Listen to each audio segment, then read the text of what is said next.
ver muy rápidamente el tema de las familias lógicas, el tema número 6 de la programación de la asignatura. En este tema lo que se pretende es que entiendan ustedes cómo es la construcción interna y cómo se ha pensado, cómo se ha ido organizando la cabeza de los diseñadores a la hora de ir complicando el diseño cada vez más hasta llegar a tecnologías como la TTL o la CMOS, que son las que se utilizan en integrados en la actualidad. Realmente, hacer una puerta lógica es algo tan sencillo como conectar un array de interruptores. En el tema de electrónica digital, cuando queríamos ver algún ejemplo de funcionamiento de las puertas lógicas, hacíamos ejemplos con interruptores, ¿lo recuerdan? Entonces, nosotros podríamos, en principio, intentar implementar una función lógica solamente a base de interruptores. Pero eso es un poco primitivo. Entonces, vamos a intentar hacer también funciones lógicas definidas, o sea, integrados lógicos definidos como elementos que van a tener una serie de entradas y típicamente una salida y que van a funcionar gracias a una alimentación. Vamos a intentar ver qué es lo que podemos poner aquí dentro para que nos funcione como una puerta lógica sin necesidad de elementos mecánicos. Para ello, lo primero que vamos a hacer es definir qué es lo que nosotros queremos en esa puerta lógica. Nosotros queremos que, por ejemplo, esto sería un diagrama ideal de un dispositivo que no hace absolutamente nada, simplemente cuando entra un cero lógico sale un cero lógico, cuando entra un uno lógico sale un uno lógico. Pues nosotros lo que querríamos sería que cuando la V de entrada está por debajo de un cierto valor umbral, todo eso se considere un cero lógico y cuando está por encima se considere un uno lógico y en consecuencia la salida se quede fijada a 0 o a 5 voltios, 10 voltios, 15 voltios, lo que nosotros consideremos un uno lógico. Dicho sea de paso, no siempre un uno lógico son 5 voltios, no son sinónimos, depende de la electrónica que estemos utilizando. La puerta de abajo, que sí tiene un uso real, sería un inversor ideal. En un inversor ideal lo que queremos es justo lo contrario, por debajo de un umbral tendríamos una salida de un uno lógico y por encima de este umbral la salida sería un cero lógico prácticamente perfecto. De forma que la salida siempre esté definida cualquiera que sea la entrada. Esto en la realidad es difícil de conseguir. Normalmente, voy a enseñarles una gráfica real. Aquí habría una gráfica real. Normalmente, lo que nosotros conseguimos, por ejemplo, aquí para el inversor, sería que por debajo de una V de entrada, que consideramos como V de entrada máxima a nivel bajo, la salida es aproximadamente la tensión de alimentación, pero no exactamente. Hay un margen de ruido alrededor de esa tensión de alimentación. Y por encima de un valor mínimo para valor alto, consideramos que la salida es algo que está por debajo del margen de ruido de la salida. Entonces, aquí lo primero que vemos es que tanto para la entrada como para la salida, vamos a tener aquí unas zonas a las que llamamos zonas de incertidumbre. En esas zonas, el valor lógico de la señal no está definido. Lo que tendríamos sería un valor indefinido, un valor intermedio, que al entrar en nuestro dispositivo nos da un valor que no sabemos si va a quedar aquí intermedio, va a ser imprevisible, a lo mejor, pues dadas las condiciones del problema, queda por aquí arriba. A lo mejor interpreta un valor por aquí como si fuera un cero lógico, a lo mejor la salida aquí, el siguiente circuito la va a interpretar como un uno lógico, ¿vale? Son zonas en las que nosotros no podemos prever lo que va a pasar. Y eso es una situación indeseable. Normalmente nosotros queremos reducir al mínimo estas zonas.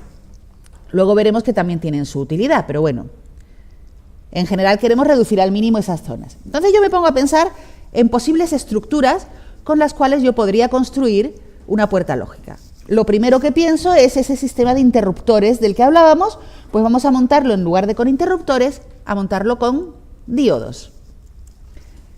En esta puerta, como vosotros ya habéis visto, análisis de diodos, es fácil ver que basta que una de las entradas esté a 0 voltios para que uno de los diodos conduzca y basta que uno de los diodos conduzca, si son más mejor, pero basta que uno de los diodos conduzca para que la tensión aquí sea una tensión baja, ¿verdad? Porque si esto está conectado a tierra, pues esta sería una tensión baja.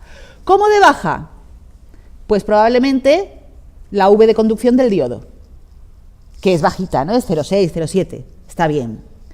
Y ahora, a medida que la tensión de entrada vaya subiendo, si esto ya no son 0 voltios, sino que es, por ejemplo, 1 voltio, ¿cuánto valdría la salida? La salida ya no sería VD, sino que sería 1 más VD, 1 voltio más VD. Y así iría subiendo. Eso lo podemos ver en esta gráfica de aquí, como para cualquier entrada, la salida idealmente sería la misma que la entrada. En la realidad, lo que vamos a tener es una curvita que va a venir por aquí. ¿Verdad? Esto tiene dos problemas. Primero, no tenemos un valor definido para el cero lógico de salida. Tendríamos que definir un rango. Para el 1 lógico sí, pero para el 0 no. Y segundo, tenemos pérdidas.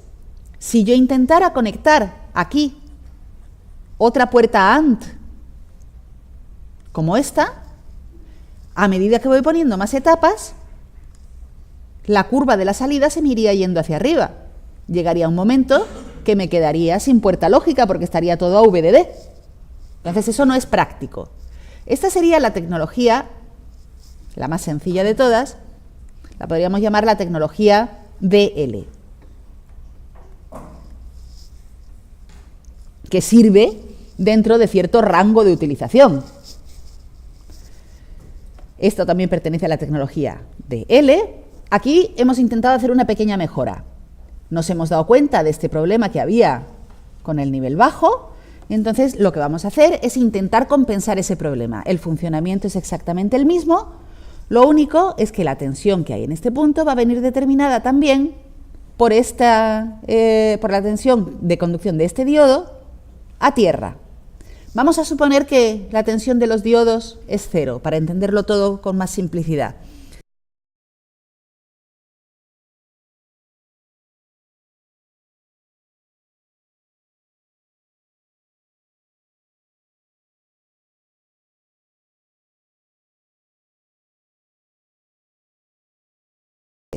Es decir, nosotros podríamos hacer unos valores definidos de 0 lógico y de 1 lógico, cuando tenemos un 1 lógico a la salida, es decir, ninguno de estos tres está conduciendo, pues tendríamos simplemente un divisor de tensión entre estos dos y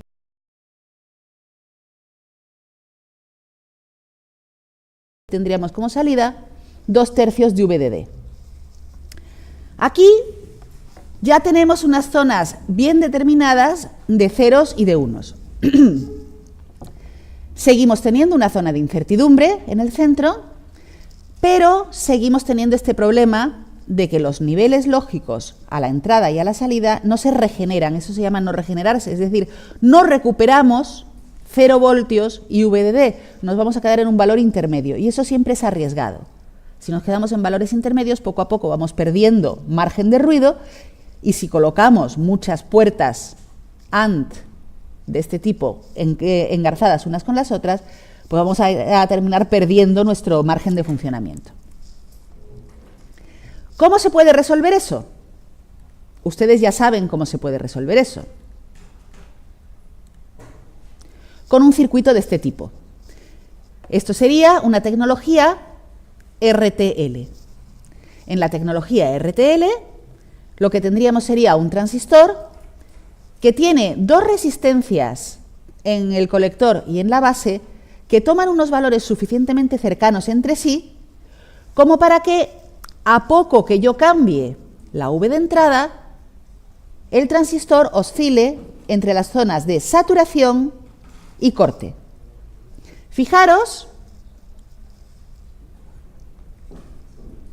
¿os acordáis esa forma simplificada que yo os decía en el tema 5 para saber en qué zona, si en zona activa directa o en saturación estaba el transistor?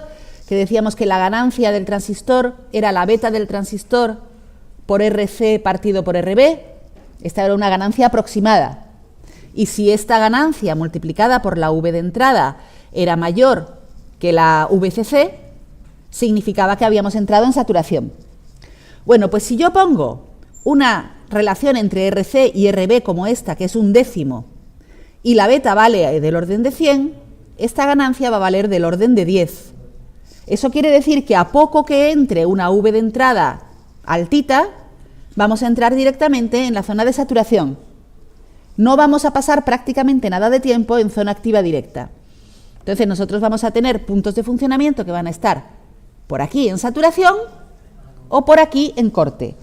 ¿Eso realmente qué es lo que quiere decir? Quiere decir que la recta de carga, en esta resolución gráfica que nosotros hemos hecho, que nuestra recta de carga cruza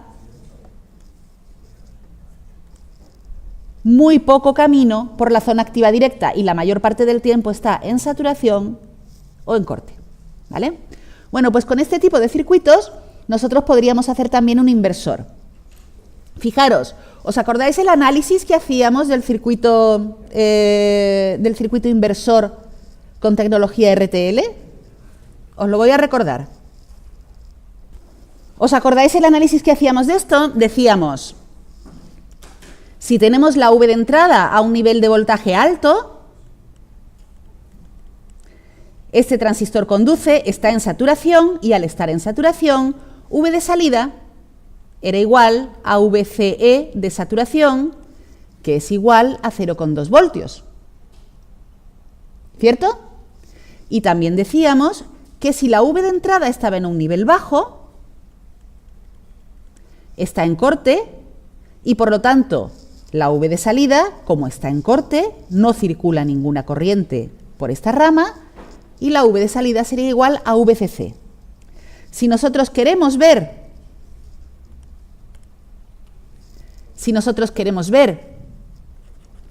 cuáles son los valores límite de esas dos zonas, tendríamos que calcular cuánto vale la IB máxima para que estemos en zona de saturación. Sería, al calcular la IB máxima nos saldría una V de entrada mínima de saturación y esta V de entrada mínima de saturación nos salía del orden de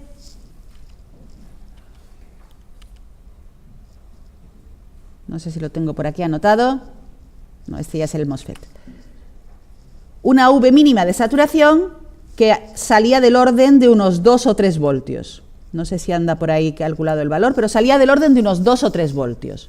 Es decir, la V de entrada para nivel alto sería aproximadamente 2,5 voltios para un circuito de este tipo.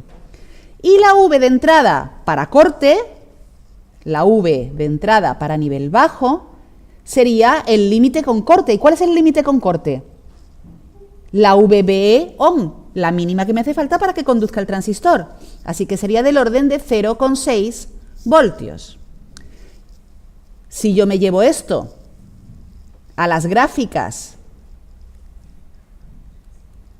que tengo por aquí, a una gráfica como esta, si yo me llevo esto a una gráfica de ruido como esta, me encuentro con que en la tecnología RTL tendría aquí un pequeño margen para la VIL y un margen muy grande para la VIH. Y fijaros en una cosa, la V de salida a nivel bajo es del orden de 0,1, 0,2 voltios. Y la V de salida a nivel alto es del orden de VCC, prácticamente no hay pérdidas. Por lo tanto, para la tecnología RTL, sí que podemos decir que aunque haya una pequeña zona de incertidumbre, que es una cosa que en general no nos gusta, sí que estamos regenerando los valores lógicos de la entrada. Con lo cual, en tecnología RTL sí que podría conectar varias puertas en cascada. Porque cualquiera de los valores de salida de la puerta lógica funciona como valor de entrada de la siguiente puerta lógica. Cuando nosotros definimos la posibilidad de utilizar los valores de salida como los valores de entrada de la siguiente puerta lógica, lo que tenemos que hacer siempre son diagramas de este tipo. Fijaros, en un diagrama de este tipo estoy metiendo la misma información que hay arriba, es el mismo diagrama que este, pero organizado de otra manera. Aquí lo que estoy intentando es saber si la V de salida de una puerta va a ser considerada como V de entrada a nivel alto de la siguiente puerta. Entonces, aquí, por ejemplo, en este diagrama tendríamos que la V de salida de mi puerta lógica estaría cercana a los 5 voltios. ¿Se considera esto como un 1 lógico si yo cogiera esa tensión y la utilizara como tensión de entrada de una puerta exactamente igual que la que acabo de describir? Sí, porque tenemos un margen de utilización por encima, en este caso nos ponen 1,5 voltios, yo he dicho 2,5. Es de ese orden, depende de RB y RC, ¿no? Entonces tendría un montón de margen para utilizarlo. ¿Y es 0,1 voltios suficiente para que la siguiente puerta lógica lo considere como un 1 lógico a la entrada? Bueno, aquí está más ajustadito, porque a la entrada hemos dicho que para que sea un 0 lógico tiene que ser 0,6, 0,7 voltios, pero está dentro. Por lo tanto, tenemos un cierto margen de utilización. A esos márgenes de utilización se les llama márgenes de ruido, y son los que definen algo llamado compatibilidad lógica.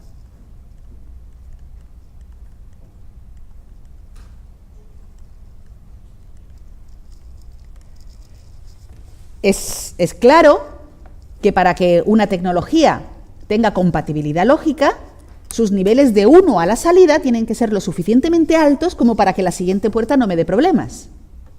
Y sus niveles de 0 tienen que ser suficientemente bajos a la salida como para que la siguiente puerta los reconozca como un 0 lógico. A eso se le llama compatibilidad lógica, y para definirlo formalmente lo que decimos es que los márgenes de ruido a nivel alto y a nivel bajo tienen que ser positivos para que haya compatibilidad lógica. Yo comprendo que eso es un poco un trabalenguas, porque aprenderse de memoria en qué orden van las V's de entrada y las V's de salida para que haya compatibilidad lógica, os confieso, yo soy incapaz, porque es un lío de subíndices. Entonces, ¿qué es lo que hago yo? Me hago mi gráfica de compatibilidad lógica y digo, si la salida de la puerta anterior está por encima de la entrada a nivel 1 de la puerta siguiente, el margen de ruido es positivo, y lo pongo en ese orden, ¿vale? Y al revés para el nivel bajo. Creo que tengo por aquí alguna gráfica en la que se ve esto un poquito más claramente. Aquí. Fijaros, la gráfica de arriba sería una tecnología compatible, lógicamente. ¿Por qué? Porque claramente todo lo que consideramos un 1 lógico a la salida de una puerta, está muy dentro de lo que consideramos un 1 lógico a la entrada de la puerta siguiente. Y para el 0 lógico, pues igual, está por debajo del margen de entrada del 0 lógico. ¿Esto por qué es importante? ¿Por qué no lo hacemos exactamente igual? ¿Por qué nos empeñamos en que los márgenes de ruido sean explícitamente positivos y no 0? Porque lo normal es que cuando yo tengo la salida de un circuito lógico, nosotros contamos con que los cronogramas de los circuitos lógicos van a ser líneas que estén a 0 o 5 voltios, o en el caso de estos circuitos, pues podrían estar a 0,2 voltios y a 4,7 voltios, 4,8, 4,9, ¿verdad? Sin embargo, en la realidad, ya sabemos que todas las señales pueden estar afectadas de un cierto ruido. Podríamos tener una salida, que fuera algo así, y que cuando pasa a un 1 lógico, pues también tiene un cierto ruido. Este margen que hay tanto a nivel alto como a nivel bajo sirve para poner un margen de ruido alrededor de esta señal y que lo reconozca de todos modos como 0, aunque se salga un poco de la zona en la que está idealmente la salida. Entonces, a mí me conviene tener unos márgenes de ruido no enormes, pero sí suficientes para absorber cualquier ruido del circuito. Y hablando de conectar señales con dispositivos que van a estar conectados en cascada, Una vez que conectamos dispositivos en cascada, tenemos que ser conscientes de que normalmente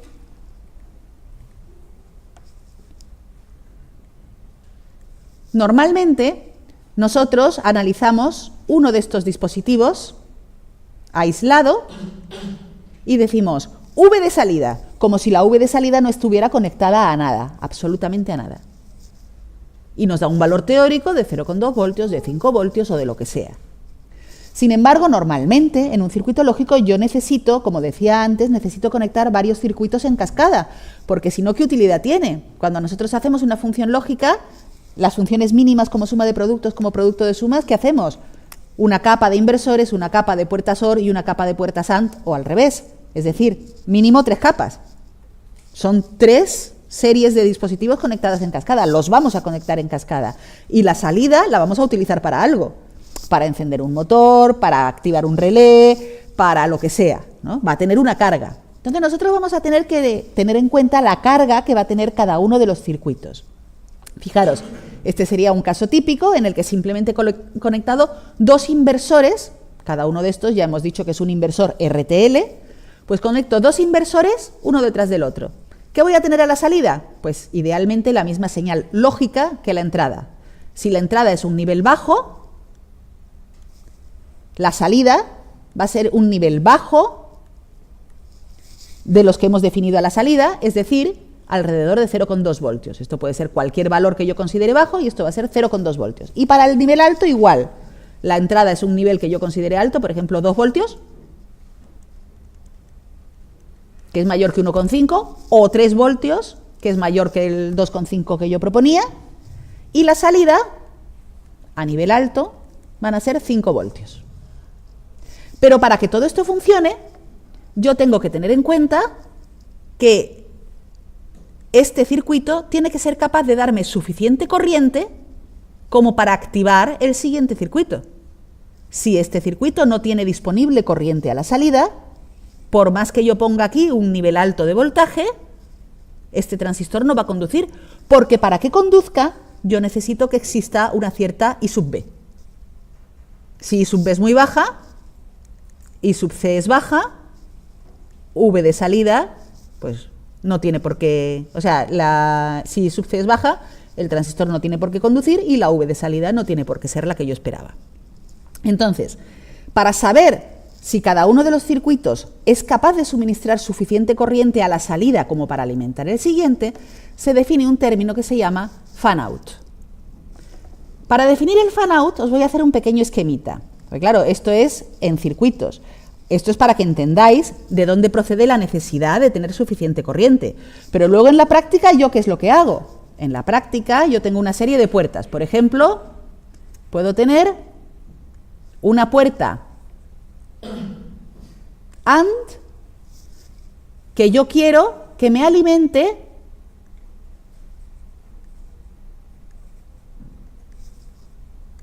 a un montón de puertas. Voy a poner las AND también, para que se vea sencillo. A un montón de puertas AND. Esta salida va a ser la entrada número 1 de todas estas puertas AND.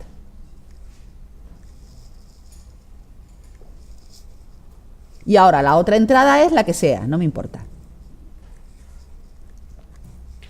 ¿Vale? Tenemos ese circuito lógico. Es evidente que para que todas estas puertas estén funcionando correctamente, tendré que mirar cuánto vale la corriente de entrada a nivel bajo y la corriente de entrada a nivel alto. Y ahora tendré que mirar la corriente de salida a nivel alto de esta puerta y la corriente de salida a nivel bajo de esta puerta. Si la puerta inicial, la número 1, está a nivel bajo, con esa corriente que tenemos a nivel bajo, tiene que ser suficiente como para suministrar todas las corrientes de entrada que me están pidiendo todas estas puertas. ¿Cuál sería el máximo número de puertas que yo puedo alimentar a nivel bajo?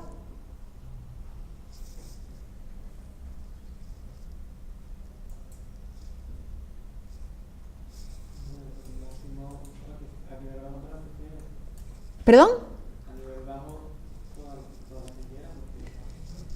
Gracias. No.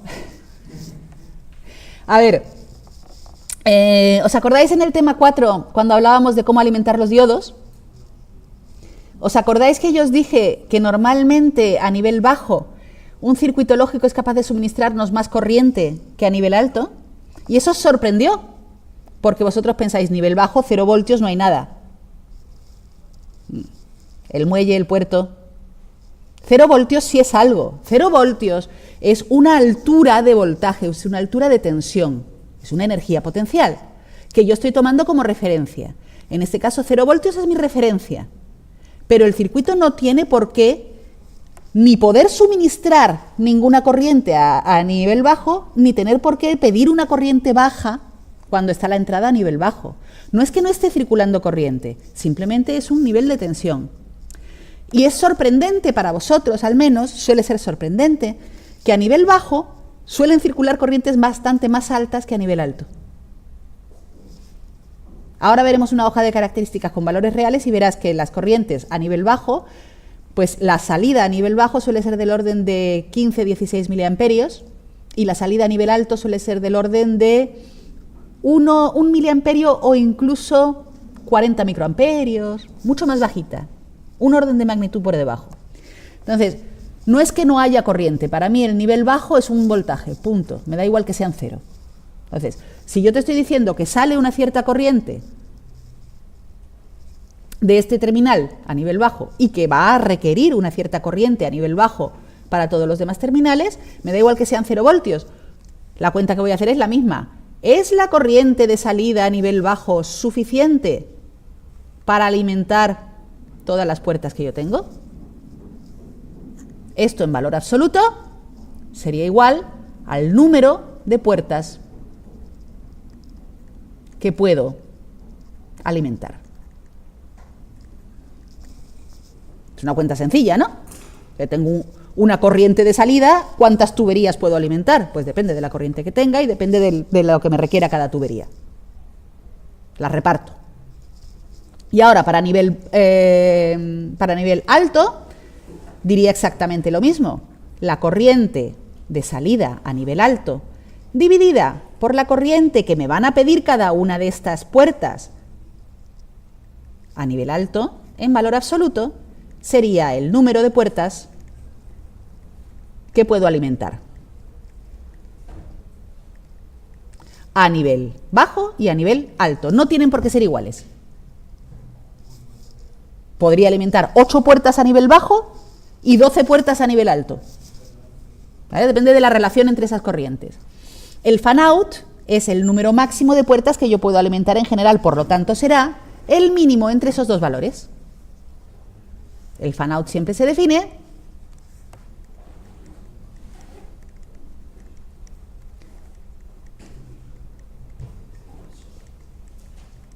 como el mínimo del fan-out a nivel bajo y el fan-out a nivel alto. Y ahora, ¿por qué he puesto estos quebrados con valores absolutos?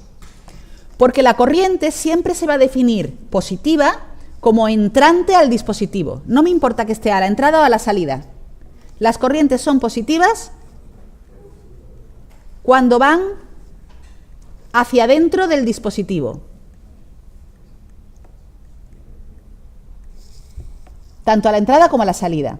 Entonces, con ese criterio de signos, yo tendré que ver si la corriente, si el signo de la corriente de salida es el adecuado para que en la siguiente puerta entre. Por ejemplo, corriente de salida a nivel alto suele ir hacia afuera, suele ser de signo negativo. Corriente de entrada a nivel alto suele ir hacia adentro, suele ser de signo positivo. Por eso yo, por simplificar, pongo el valor absoluto y ya está. El criterio de signos supongo que se va a cumplir porque son puertas lógicas que están diseñadas para eso. ¿Vale? Bien, pues entonces, la compatibilidad lógica general se puede definir solamente como compatibilidad lógica de niveles lógicos, que es la que hemos definido con los márgenes de ruido para el voltaje, o solamente como fan-out. Podemos incluir el fan-out como solamente como fan-out no, podemos incluir el fan-out como número máximo de puertas que yo voy a poder conectar a la salida. Porque si conecto más, ¿qué va a pasar? Que las tensiones a la salida de esta puerta puede que se nos caigan. Y entonces ya no estemos dentro de los márgenes de ruido. ¿Vale? Bien. Dime. La tensión que requiere cada puerta a la entrada está limitada por los márgenes de ruido. Entonces, la tensión de entrada de esta puerta va a depender de la tensión que me pueda suministrar esta puerta a la salida. Esta puerta a la salida idealmente me da 5 voltios, pero ahora yo resulta que no he respetado el fan-out y he puesto aquí 24 puertas a la salida. Es demasiada corriente, la puerta número 1 no es capaz de suministrarme toda esa corriente y ¿qué es lo que va a hacer? Va a caer la tensión a la salida. No se me va a cumplir que este circuito que está a la salida, esté funcionando dentro de la zona de operación que yo creo que está funcionando. ¿Vale? La I no va a ser suficiente. La I sub C, en lugar de circular por el transistor, circularía hacia afuera. Estaría haciéndolo funcionar fuera de su zona de operación. Vale. Ahora, el hecho de que haya unas cargas a la salida nos lleva a otro problema fundamental dentro del diseño real de los circuitos digitales, y son los retrasos.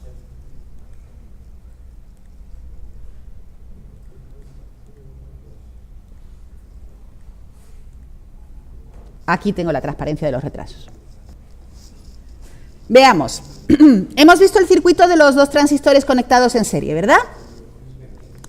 Ahora, es lógico suponer que para pasar de una zona a otra de cada uno de los transistores va a haber un cierto retraso, porque la transformación entre zona de corte y zona de saturación no es instantánea. Ya discutimos en su momento que para llegar desde corte hasta saturación tenemos que pasar por zona activa directa. Y ese paso por zona activa directa puede ser más o menos largo. Esa es la forma más evidente de ver que va a haber unos ciertos retrasos entre las señales de entrada y las señales de salida de un mismo transistor, de una misma puerta lógica basada en transistores. Ahora, si conecto varias puertas lógicas o varios transistores uno detrás de otro, esos retrasos se van a ir multiplicando. Entonces, para nosotros, el diseño en tiempos va a ser algo que también es importante.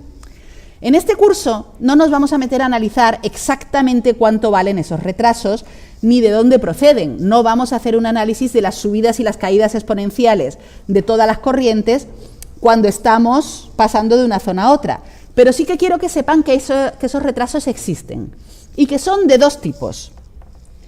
El primero es el tiempo de retraso simple, que sería tiempo de subida o tiempo de bajada. Los tiempos de subida o de bajada, los tengo aquí abajo. Los tiempos de subida o de bajada de las señales, fijaros, yo cuento con que va a ser esto instantáneo porque la subida va a ser recta, vertical hacia arriba, pero eso no es verdad porque todas las subidas proceden de una carga exponencial de zonas que se están cargando y descargando en el transistor. Entonces, como criterio de medición estándar, se toma como tiempo de subida del nivel bajo al nivel alto, que se llama tiempo rising time T sub R, esto es tiempo de subida,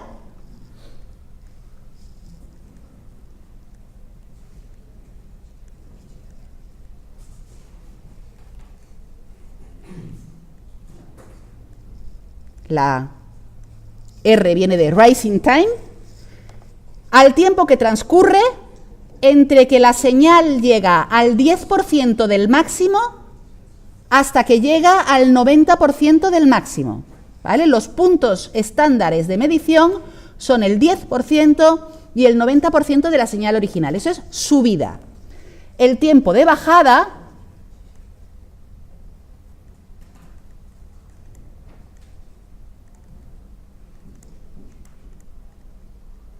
se define con los mismos límites, pero a la bajada de la señal.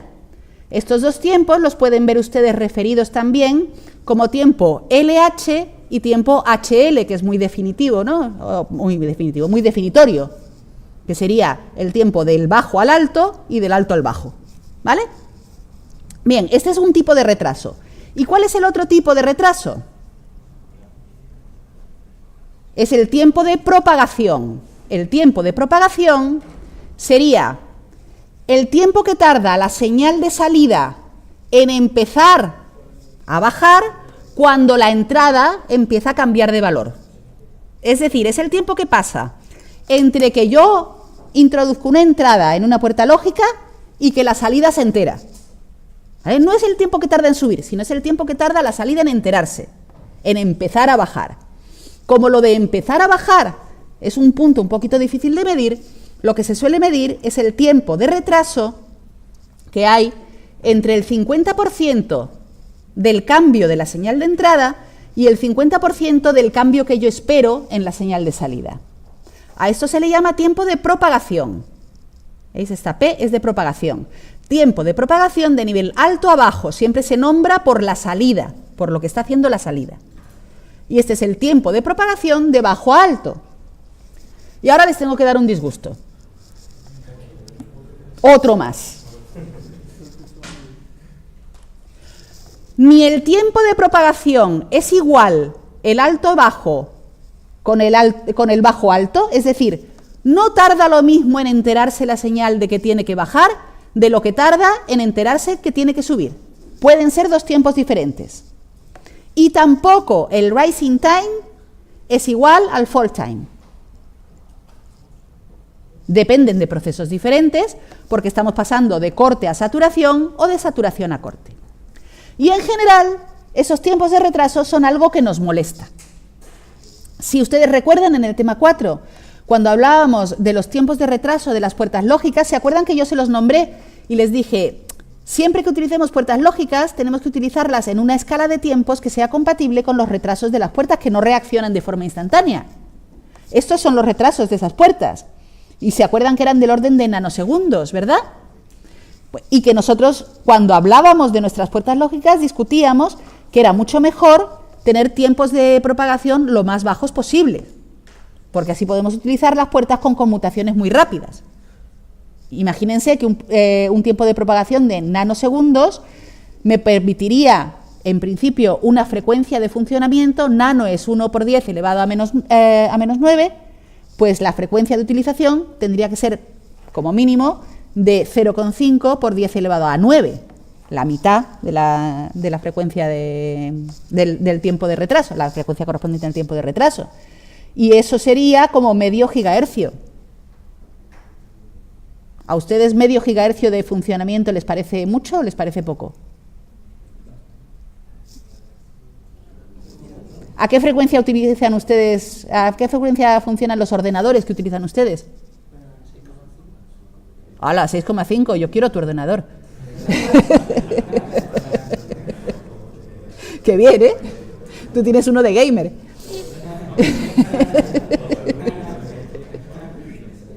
No, normalmente los ordenadores, las tablets funcionan a 2 y pico.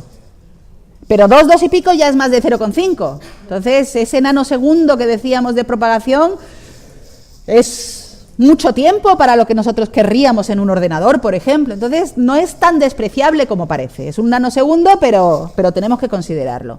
Entonces, nosotros siempre vamos a querer minimizar esos tiempos. Pero resulta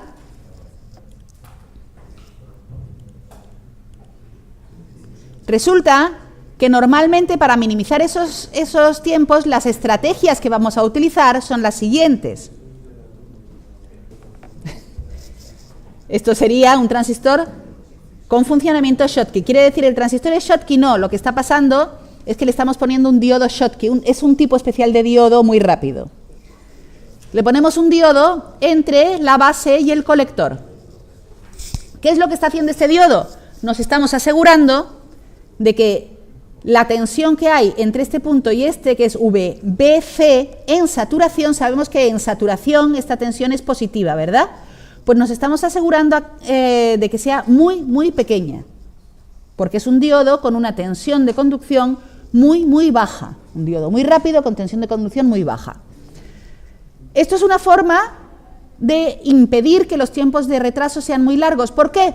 Porque no permitimos que nuestro transistor entre muy profundamente en saturación. Sabemos que los tiempos de retraso van a depender de los cambios de saturación a corte y de corte a saturación. Si yo llego a saturación y me meto en un punto de operación en saturación que esté muy metido dentro de la saturación, necesito mucho tiempo para llegar hasta él y mucho tiempo para salir de él. Entonces, para minimizar esos tiempos, yo limito el punto de operación diciendo, no, VBC tiene que estar muy limitado, va a ser muy pequeñito. Estamos en el límite con saturación, no estamos muy metidos dentro de la saturación.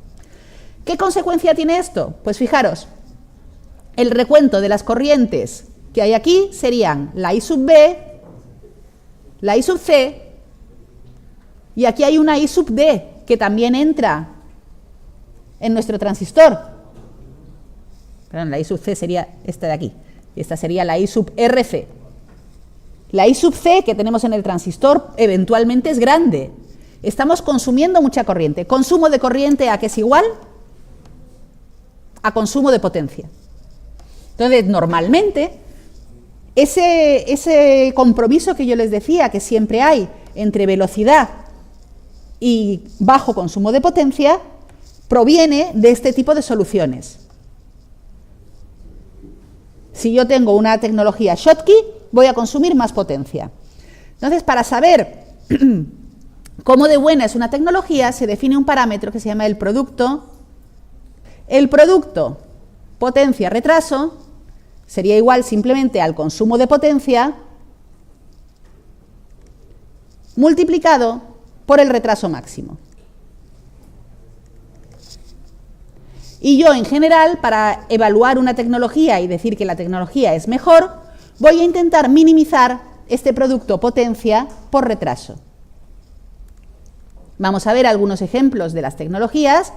Fijaros, esta sería una comparación entre las familias TTL. Ahora os explicaré de dónde viene la T de TTL, porque hemos visto la tecnología RTL, no la TTL.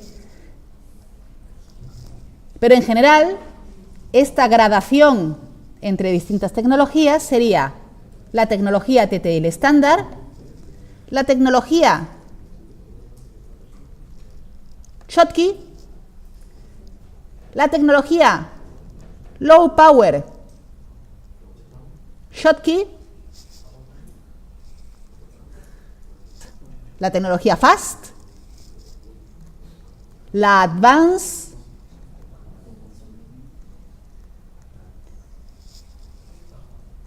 Schottky, porque no tiene sentido la Advanced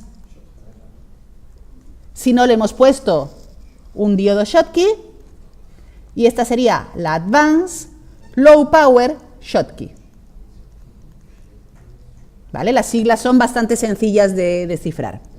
Fijaros cómo cada una de ellas va aportando algo al anterior. Fijaros, ese añadido del diodo Schottky es esta rebaja en el tiempo de retraso, de 10 nanosegundos a 3 nanosegundos. No está nada mal.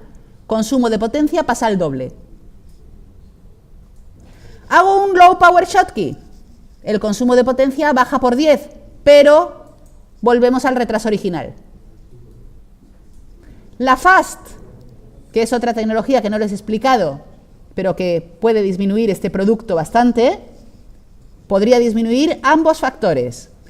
La Advanced Schottky, que sería como pasar de aquí directamente aquí. Fijaros, disminuye el tiempo, es la Schottky, pero con menos tiempo, pero sigue manteniendo el consumo de la Schottky. Y la Advanced Low Power Schottky, que es capaz de hacer el consumo de potencia muy parecido a la de Low Power Schottky, incluso un poquito por debajo, a costa de dejar subir un poquito el tiempo de retraso. ¿Veis? Siempre estamos jugando con esos dos factores. Aquí abajo tenéis el PPR típico para cada una de ellas. Bien, vamos a ver esa sigla TTL, ¿qué quiere decir? Nosotros hemos visto lo siguiente. Esta es la tecnología DTL. Esta, olvidaros de esta puerta. Y olvidaros, bueno, vamos a dejar esta de aquí, simplemente, desde aquí. Esto sería como un inversor lógico en tecnología RTL. ¿Verdad? Tengo un transistor que es el que hace la inversión y la carga es una resistencia. ¿Os acordáis que yo os decía que las resistencias no nos gustan en los circuitos integrados porque consumen mucha superficie. Bueno, pues aquí, vamos a olvidarnos también de este, nos vamos a quedar con esta entrada simplemente. Aquí fijaros lo que tenemos. Tenemos un transistor que es el que está haciendo la función de inversor. ¿Cómo lo sé? Porque sé que la salida está aquí, luego el que está haciendo de inversor es este. ¿Vale?